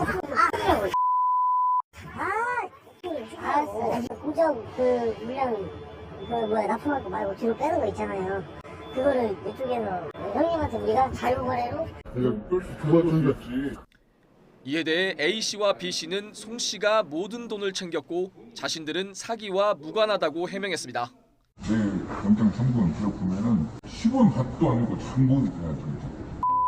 뭔지도 모르고 지네끼리 한 것도 모르고. 경찰은 최근 송씨를 구속하고 조만간 현직 경찰관인 A씨와 법원 공무원 B씨에 대해서도 구속영장을 신청한다는 방침입니다. YTN 안유락입니다. 이와 관련해 전북경찰청은 마스크 사기 판매 사건에 연루된 혐의로 경찰 조사를 받는 A경위를 수사 업무에서 배제했다고 밝혔습니다. 전북경찰청은 지난해 8월 A경위를 수사 업무에서 배제하고 지구대로 발령을 냈습니다. 경찰 관계자는 지난해 A경위에 대한 구속영장이 신청됐다가 기각된 것으로 알고 있다며 수사가 종결되고 기소되면 감찰 조사를 해서 직위 해제 등의 수순을 밟을 예정이라고 말했습니다. 후쿠시마 앞바다에서 발생한 규모 7.3의 강진 이후 일본에서는 크고 작은 여진이 이어지고 있습니다. 앞으로 일주일 안에 다시 비슷한 규모의 여진이 발생할 수 있다는 전문가들의 관측이 나오면서 긴장감도 커지고 있는데요. 일본 상황 알아보겠습니다. 이경아 특파원. 네, 도쿄입니다. 네, 강진 발생 이후 사흘째입니다. 현지 상황 어떻습니까? 네, 지진 피해가 발생한 후쿠시마와 미야기현에는 현재 강풍을 동반한 비가 내리고 있습니다. 오늘 밤에는 시간당 30mm를 넘는 많은 비가 내리겠다는 예보도 나와 있는데요. 이 때문에 지진으로 약해진 지반이 무너져 내리는 등 추가 피해도 우려되는 상황입니다. 이번 지진으로 일부 지역에서는 산사태가 발생해서 도로가 끊기기도 했지만 도심부는 상대적으로 피해가 적었습니다. 스가 일본 총리는 오늘 오전 중의원에 출석해서 피해 상황을 보고했는데요. 현재까지 확인된 중상자는 12명, 경상자는 141명이라고 밝혔습니다. 문부과학성 조사에 따르면 후쿠시마와 미야기현에 있는 학교 300여 곳에서 유리창이 깨지는 등 피해가 발생했습니다. 이 중에 상황이 심각한 70여 곳은 임시 휴교에 들어갔습니다. 또 다음 달 25일에 도쿄올림픽 성화 출발지로 예정된 곳이 바로 후쿠시마에 있는 제이빌리지라는 곳입니다. 교도통신 등에 따르면 이곳 숙박시설에 균열이 생기는 등 지진 피해가 발생했습니다. 부흥올림픽의 상징인 이곳까지 이번 강진의 여파가 미치면서 가뜩이나 가라앉은 올림픽 분위기에 다시 찬물을 끼얹은 격이 됐습니다. 또 예상외로 피해가 컸던 것이 철도입니다. 신칸센이 달리는 철로의 전신주 약 20개가 기울거나 파손돼서 앞으로 열흘 정도는 보수가 필요한 상황입니다. 이 기간 동안 전국에서 토호쿠 지역을 오가는 신칸센은 운행이 모두 중단될 전망입니다. 네, 앞으로도 문제가 아닐 수 없는데요. 지난 13일과 비슷한 규모의 여진이 일주일 이내에 다시 발생할 수도 있다는 이야기가 나오고 있다고요. 네, 그렇습니다. 이번 지진이 발생한 뒤에 어제 오후 4시 31분쯤에는 규모 5.2의 여진이 다시 후쿠시마 앞바다에서 발생했습니다. 그 뒤로 지금까지 수십 차례에 걸쳐서 여진이 이어지고 있는 상황인데요. 앞으로 일주일 안에 규모 7.3이었던 이번 강진과 비슷한 규모의 여진이 다시 발생할 수 있다는 게 일본 국내 전문가들의 지적입니다. 일본 정부 지진조사위원회는 임시회의에서 여진 가능성과 함께 쓰나미에 대한 경계도 당부했습니다. 이번 지진의 경우는 진원지가 후쿠시마 앞바다 55km로 깊어서 쓰나미 피해는 거의 없었습니다.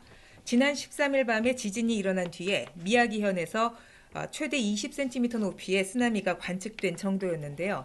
위원회 측은 여진이 이보다 얕은 곳에서 발생할 경우는 쓰나미로 인한 피해가 현실화할 수 있다고 경고하고 있습니다. 또 후쿠시마 앞바다에서 앞으로 장기간에 걸쳐 여진이 반복될 우려가 있다는 지적도 나왔습니다. 조금 전인 낮 1시 28분에는 간사이 지역 와카야마에서도 규모 4.1의 지진이 발생했습니다. 이번 후쿠시마 지진과 직접 관련은 없어 보이지만 전국에서 이어지는 지진으로 국민들의 불안은 가라앉지 않고 있습니다. 지금까지 도쿄에서 YTN 이경아입니다. 미얀마 군부가 가택연금한 아웅산 수치 국가고문의 구금 기간이 17일까지로 이틀 연장됐습니다. 로이터 통신은 수치 고문의 변호인 킨 마웅조가 법원에 이런 결정 사실을 확인했다고 보도했습니다. 군정이 수치 고문을 법적으로 구금할 수 있는 시한은 오늘까지였습니다. 미얀마 곳곳에서 쿠데타에 항의하는 대규모 시위가 이어지는 가운데 미얀마 최대 도시 양곤 시내에 장갑차가 등장했습니다. 군사정부의 강경 대응이 임박했다는 관측이 나오는 가운데 미국 정부는 미얀마 거주 미국인들에게 집 밖에 나오지 말라고 지시했습니다. 박경석 기자입니다. 양곤 시청 부근 도로 한가운데 장갑차가 멈춰 서 있습니다. 항의 팻말을 든 승려가 장갑차 앞에서 저항의 표시 세 손가락 경례를 합니다. 시민들이 모여들면서 장갑차는 어디론가 사라집니다. 양곤에 장갑차가 배치된 것은 지난 1일 쿠데타 이후 처음입니다. 대규모 시위의 중심지인 양곤으로 군 병력이 이동한 것으로 보입니다. 장갑차 등장 보도 이후 미국 대사관은 미얀마 거주 미국인들에게 집 밖으로 나오지 말라고 당부했습니다. 앞서 미얀마 북부 지역 발전소에도 군병력이 배치돼 시위대와 충돌했습니다. 이 과정에서 물대포와 총기까지 발사된 것으로 전해졌습니다. 군사정부가 죄수 2만여 명을 사면한 뒤 폭력배들이 주민들을 공격하는 백색 테러도 잇따르고 있습니다. 시민들은 군정이 공포심을 부추기고 있다고 의심합니다. 이 태란문에 배 우리 내야라 보노 저노리 알로အခု 4ယောက်ကလည်းကျွန်တော်မနေ့ညမိထားတယ်ပေါ့ကျွန်တော်ရှေ့မှာထင်းတဲ့အတိုင်းပဲအခု 4ယောက်ကျွန်တော်ရက်ွက်ထဲကိုဝင်လာတယ်မနေ့ညကျွန်တော်ဖမ်းထားတယ်ထိန်းသိမ်းထားတယ် 대규모 항의 시위가 9일 연속 이어지고 공무원들의 업무 복귀 거부 사태도 확산하면서 군정의 강경 진압이 임박했다는 우려가 커지고 있습니다. YTN 박경석입니다.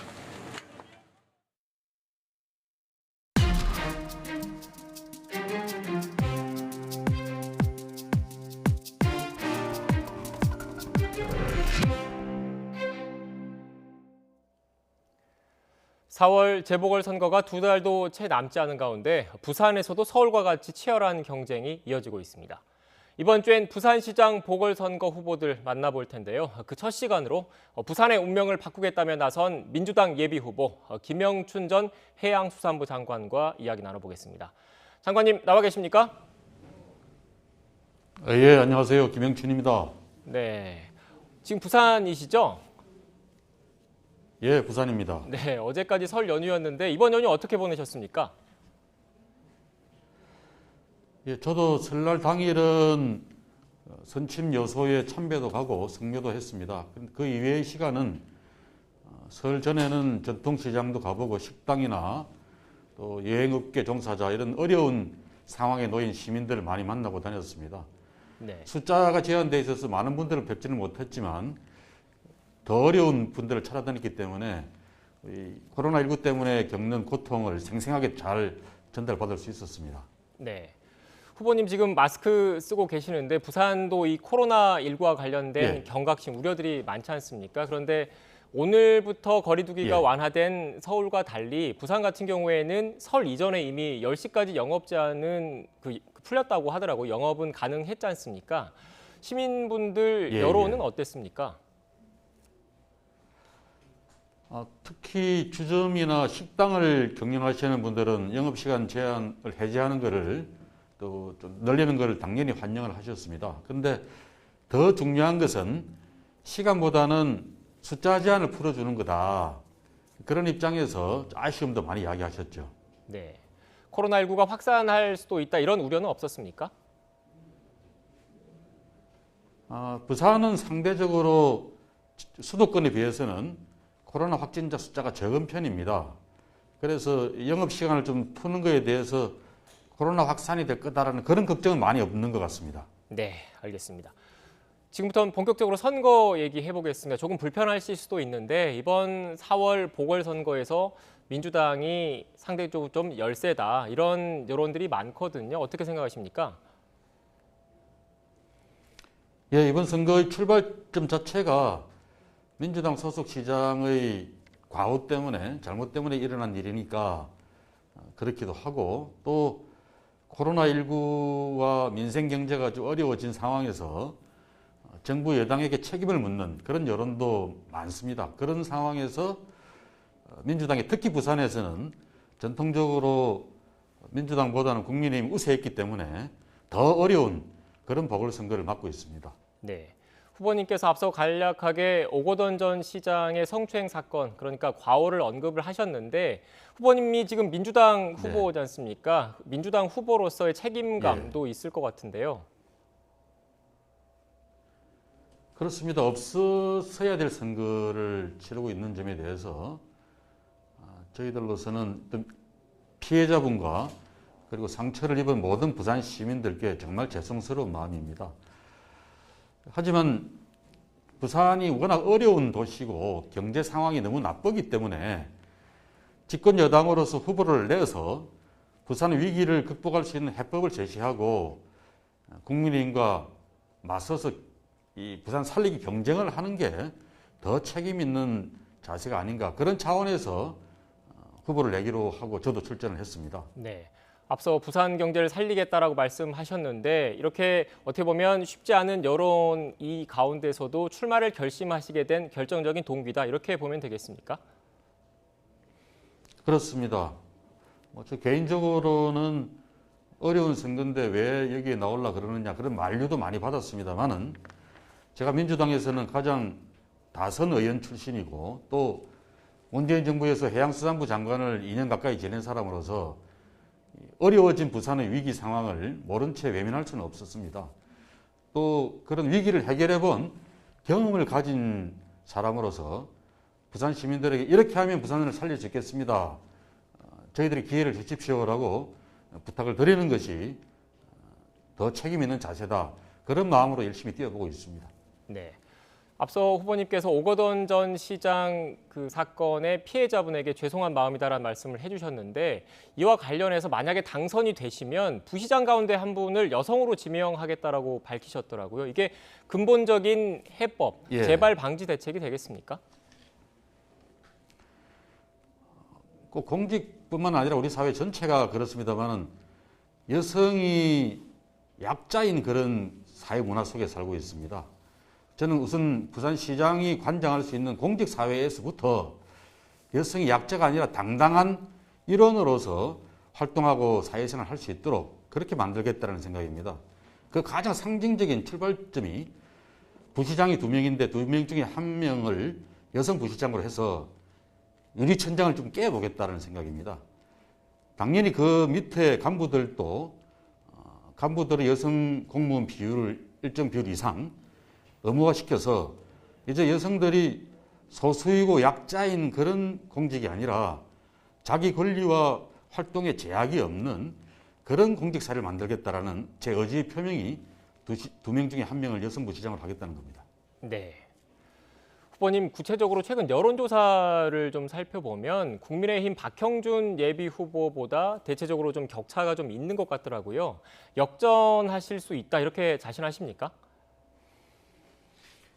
예, 제가 본격적으로 선거 캠프를 열고 출마 선언을 한 게 한 달 조금 지났습니다. 한 달 전에 비해서는 격차가 많이 좁혀졌습니다. 20%대에서 지금 10% 초반대로 좁혀진 그런 상황이기 때문에 이런 추세를 계속 이어간다 그러면은 3월에는 충분히 근접전을 펼치고 역전할 수 있는 그런 상황을 만들 수 있다고 확신을 하고 있습니다. 네. 역전할 수 있다 이런 자신감을 표출하셨는데 그만큼 후보님께서 경쟁력이 탄탄하다 이런 말씀이겠죠? 예, 제가 이제 다니면서 선거운동을 하면은 국민의힘 지지자분들도 부산시장감으로는 김영춘이가 제일 낫다. 여야를 막론하고 부산 경제를 살리고 부산을 잘 이끌어 나갈 시장감으로는 김영춘이 제일 낫다. 이런 말씀을 많이 하십니다. 이번 선거가 단지 정당 투표가 아니라 위기 부산을 살릴 그런 시장감으로 누가 더 적합한지를 따지는 그런 선거가 된다 그러면 충분히 승리할 수 있다고 믿습니다. 네. 집권 여당의 강한 후보에 대한 자신감을 표출하신 것 같은데 결국 이런 그 자신감이 단지 집권 여당의 후보 단지 집권 여당의 후보이기 때문에만은 아닙니다.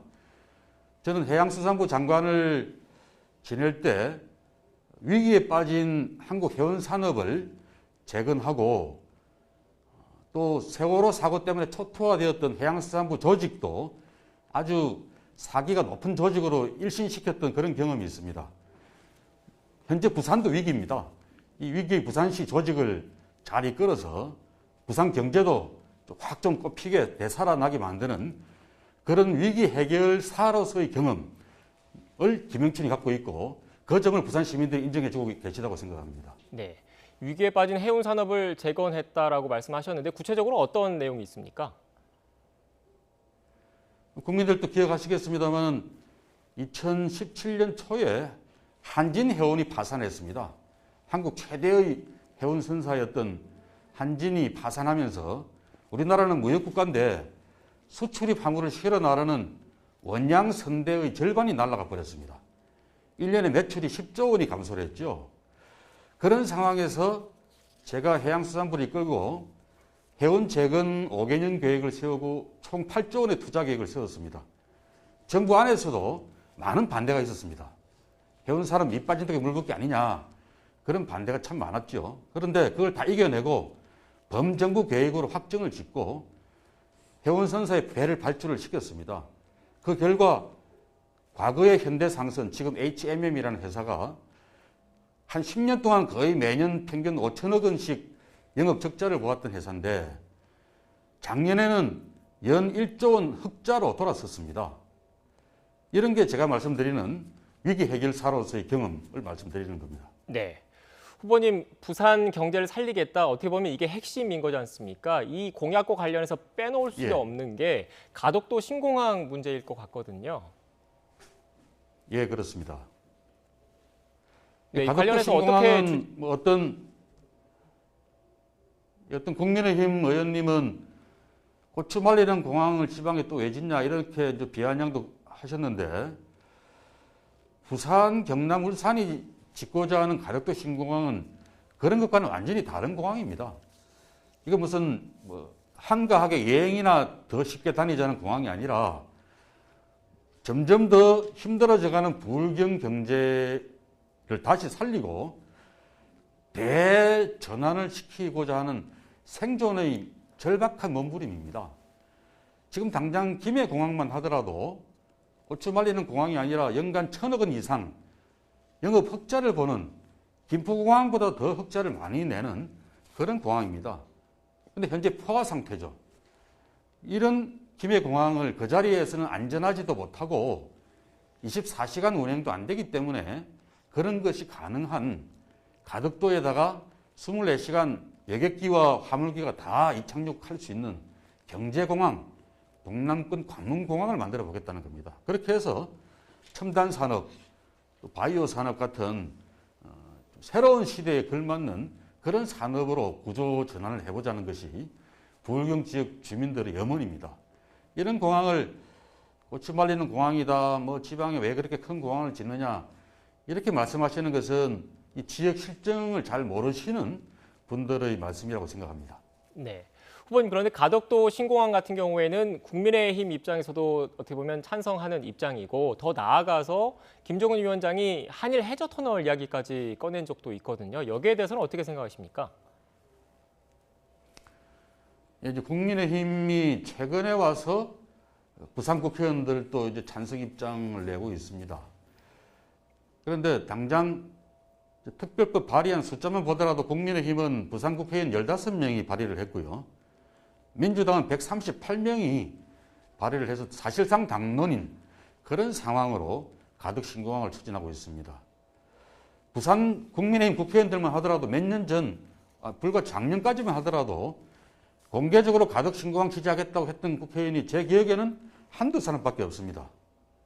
그런데 이제 민주당이 강하게 드라이브를 걸어서 추진을 하고 있어서 될 것 같으니까 또 부산 여론이 그것 때문에 출렁이니까 가덕 신공항 지지한다고 나서고 있는 그런 상황입니다. 우리 시민들께서 이런 사실도 잘 알고 계시고요. 무엇보다도 과거에 10년 동안만 하더라도 이명박 대통령이 공약으로 걸었다가 백지화시켰던 게 바로 동남권 관문공항입니다. 잃어버린 10년에 대해서 국민의힘이 사죄부터 하고 가덕을 이야기해야 된다, 그렇게 생각을 하고요. 네, 한일 해저터널은 네, 말씀하시죠. 갑자기 좀 황당한 말씀을 하셨습니다. 김종인 위원장께서 가덕공항을 지지한다, 찬성한다고 말씀하기 한 일주일 전까지는 부정적인 말씀을 하셨거든요. 그랬다가 일주일 만에 입장을 바꾸려 그러니까 좀 민망하셨던 게 아닌가 싶은데, 그래서 갑자기 한일 해저터널을 또 선물하시겠다고 했어요. 부산 입장에서는 부산은 항만 물류 도시입니다. 동북아시아의 물류 중심 도시를 지향하는 부산 입장에서는 한일 해저터널이 뚫리게 되면은 패싱당하는 도시가 되기 쉽습니다. 부산의 항만 기능이 타격을 많이 받을 수밖에 없겠죠. 저는 그런 차원에서 반대하는 겁니다. 네. 더 나아가서 200km가 넘는 한일 해저터널, 공사비만 하더라도 제대로 된 터널을 뚫으면 200조 원이 든다고 하는데요. 한국이 아무리 적게 부담해도 3, 40조 원 돈을 들여야 될 겁니다. 그것만큼 경제성이 나오겠습니까? 안 나옵니다. 지금은 10년 전하고 또 다릅니다. 지금은 한국 사람들이 일본 관광객보다 한 3배 가까이 더 많이 갑니다. 이미 관광도 일본 사람이 우리나라에 적게 들어옵니다. 그런 상황에서 한일 해저터널이 우리에게 무슨 큰 실익이 나겠는가, 그런 점에서 저는 부정적인 반대를 말씀드리는 겁니다. 네. 후보님, 다른 부산시장 후보님들과도 같은 시간을 드리기 때문에 간략하게 마지막 질문 드릴게요. 일단 현재까지 후보님의 가장 강력한 경쟁자는 국민의힘의 박형준 예비 후보지 않습니까? 그런데 최근 정치권을 중심으로 MB정부 때 국정원 사찰 의혹이 불거지고 있는데 여기에 대해서 구체적인 소명을 요구하셨다면서요? 예, 저는 공인을 지낸 사람으로서 또 지금 선거에 나와서 공인을 지향하는 분으로서 당연히 해야 될 해명이라고 생각합니다. 국회의원 전원을 사찰했다, 이런 정언이 나왔는데요. 그 정언에 대해서 당시 청와대 정무수석이었던 박 후보님이 보고를 받았는지 안 받았는지, 또 받았다면은 어떤 조치를 취했는지, 이런 것들에 대해서 잘 해명을 해야 된다고 생각합니다. 또 더해서 2018년도에는 4대강 사업과 관련해서 민간인을 사찰했다. 그 사찰 정보 보고가 당시 박형준 후보에게도 보고가 되었다, 이런 보도도 있었습니다. 이런 것들에 대해서도 성실하게 해명하는 것이 부산 시민에 대한 예의라고 저는 생각합니다. 네, 알겠습니다. 지금까지 김영춘 전 해양수산부 장관 부산시장 예비후보로 출마를 결심하셨는데 앞으로 바쁜 시간 보내실 것 같습니다. 힘내시기 바라겠습니다. 예, 고맙습니다. 새해 복 많이 받으십시오. 네, 복 많이 받으십시오.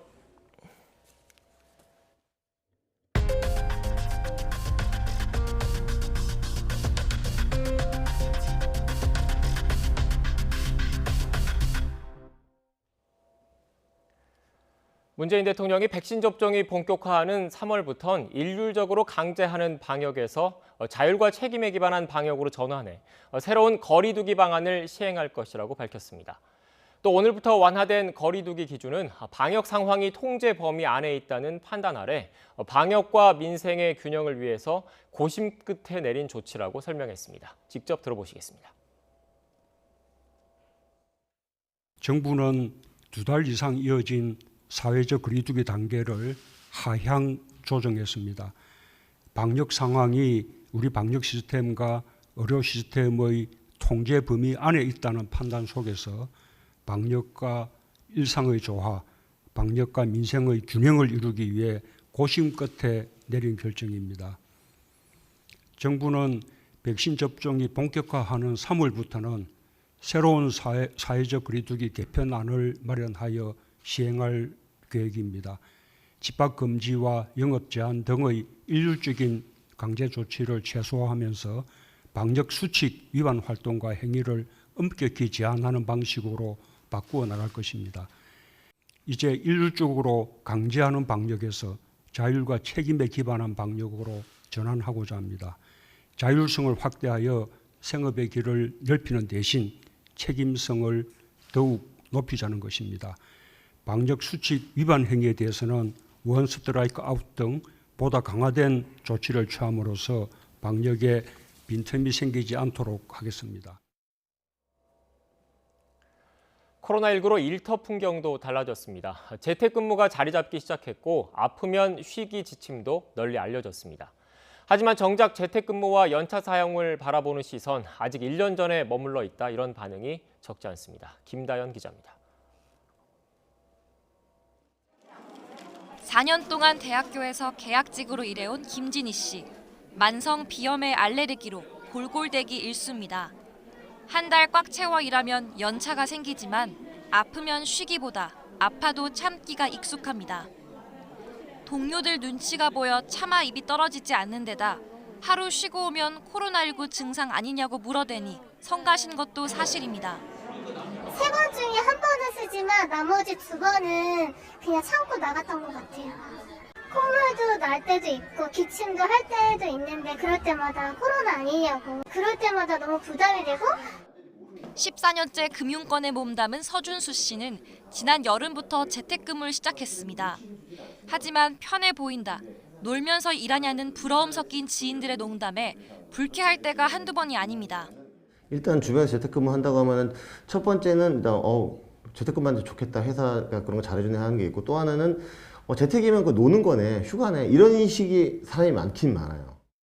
재택근무를 하는 20대 회사원 김지호 씨도 상사의 시도 때도 없는 메시지를 받으면 관리를 넘어 감시당한다고 느낍니다. 집에서 일한다고 휴가가 아니라며 끊임없이 경고하고 숨 돌릴 틈도 없이 업무 보고를 지시하니 압박감이 밀려옵니다. 시켜서 하는 재택근무인데 회사조차도 직원들을 색안경 끼고 바라보니 답답할 노릇입니다. 재택해고서도 뭐 회사로 불러가면은 그 사람들은 다 정리해고 돼도 된다. 재택을 휴가라고 생각할 경우에는 이런 재택도 영원히 없을 거다라는 식으로. 회사로서는 확진자 발생을 막고 이로 인한 손해를 최소화하기 위해 신경을 곤두세울 수밖에 없지만 방역을 명목으로 직원들을 지나치게 옥죄는 건 아닌지 따져볼 필요가 있습니다. 코로나19는 무서운 속도로 일상에 침투하고 있지만 인식은 그 변화를 따라가지 못한다는 지적도 나옵니다. 코로나 시대를 맞이해서 비대면으로 가더라도 계속 감시하고 통제하는 문화가 지속이 되다 보니까 과거의 불만이 새로운 풍토 속에서의 또 다른 불만으로 나타나지 않나. 아파도 일하는 게 미덕이란 분위기와 재택근무는 상대적으로 편할 거란 편견은 결국 우리 사회 방역망을 위협하는 부메랑으로 돌아올 수밖에 없습니다. YTN 김다연입니다. 이용구 법무부 차관의 택시기사 폭행 사건을 재조사하는 경찰이 진상조사 대상을 42명으로 확대했습니다. 장하연 서울경찰청장은 오늘 열린 기자간담회에서 지금까지 이 차관 사건과 관련해 서초경찰서와 서울경찰청 조사 대상자는 모두 42명이고 휴대전화 9대와 사무실 PC 등을 확보해 포렌식을 진행하고 있다고 밝혔습니다. 장 청장은 운전 등 교통 분야에서 놓친 부분은 없는지, 또 지역 경찰과 생활안전 분야에선 문제가 없는지 종합적으로 확인하는 과정에서 조사 대상자 숫자가 늘었다고 설명했습니다. 일정 기간 임차인으로 살다가 비교적 저렴하게 우선 분양을 받을 수 있는 게 분양전환 공공임대 아파트입니다. 그런데 전라북도 군산에 있는 한 분양전환 공공임대 아파트에선 이상한 일들이 벌어지고 있다고 합니다. 김민성 기자가 현장 취재했습니다.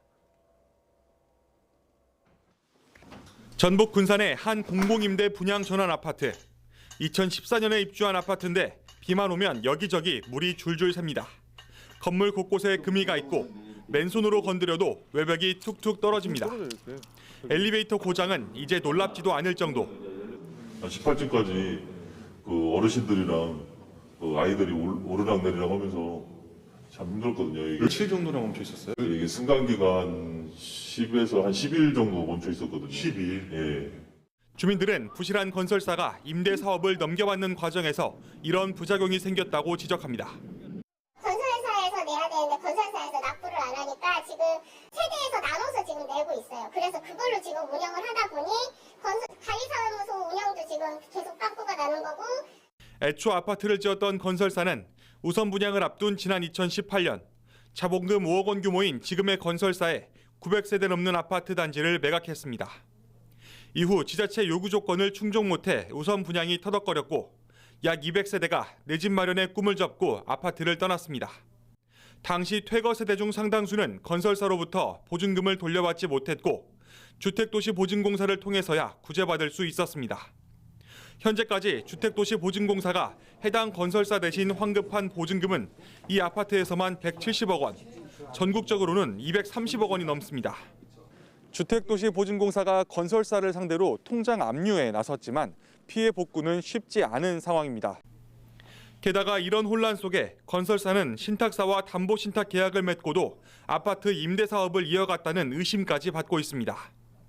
건설사가 물건을 가지고 있지 않은 상태에서 저희에게 물건 판매를 했고 이게 지금 담보 신탁을 체결했기 때문인 거죠? 네. 그래서 저희 월세쟁이들끼리 모여서 고소장을 작성을 해서 경찰서 고발한 세대가 한 13세대 정도 되고요. 저희가 피해를 입은 세대가 거의 한 90세대 정도 돼요.